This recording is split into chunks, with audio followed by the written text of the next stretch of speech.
Good afternoon, this is Bob Iaccino coming to you from the CME Group trading floor.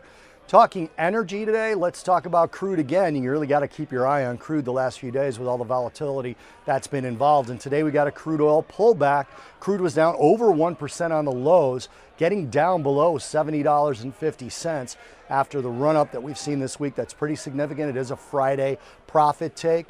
There's not a ton involved fundamentally on why crude is lower. As a matter of fact, the dollar is lower, so we're not going to look at that as one of the reasons. But there are two that came into the news today. For example, OPEC's response, somewhat of an unofficial response. Sources close to OPEC are being quoted as saying that they see 180 days before any supply impact from the sanctions on Iran. Now, the sanctions have not gone into place yet. They're supposed to go into place over 6 months. There are also supposed to be some new economic sanctions, but OPEC is kind of biding their time as to whether they're going to replace that supply or not.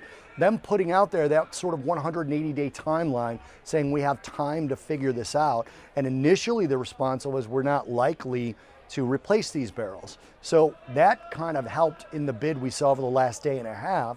But now with them saying we see a 180-day window for us to make a decision, they're meeting in Vienna next month, so they could actually talk about jointly replacing any barrels that Iran loses. You'd still get a short-term supply impact because it would be after the fact that they'd realize that the supply was gone. But it really seems like OPEC kind of wants to take advantage of the spike in prices and leave the production cuts in place and not really replace anything that may be lost from the Iranian sanctions that will go into effect again over the next 6 months.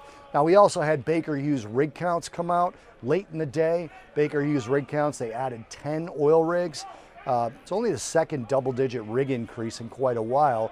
And those 10 oil rigs added were in some of those shale basins that have been producing quite a bit of crude oil. We've already got those basins producing a total of about 10.3 million barrels a day, with a projection of being above 10.5 million. And that big impact with the prices where they are and the curve, the shape that it is, you're going to start seeing these double-digit rig increases happening more often. 844 rigs in crude oil is where we are now. That's the highest level since March of 2014. So that's a pretty big bump up on the rig counts for a 1 week number. This comes out every Friday. March 2015. This comes out every Friday, and the rig counts will continue to add a little bit of stability to the upside of crude oil prices. But today, crude oil down about 1%, below that $70.50 level on its lows. This is Bob Iaccino talking crude oil futures from the CME Group trading floor in Chicago.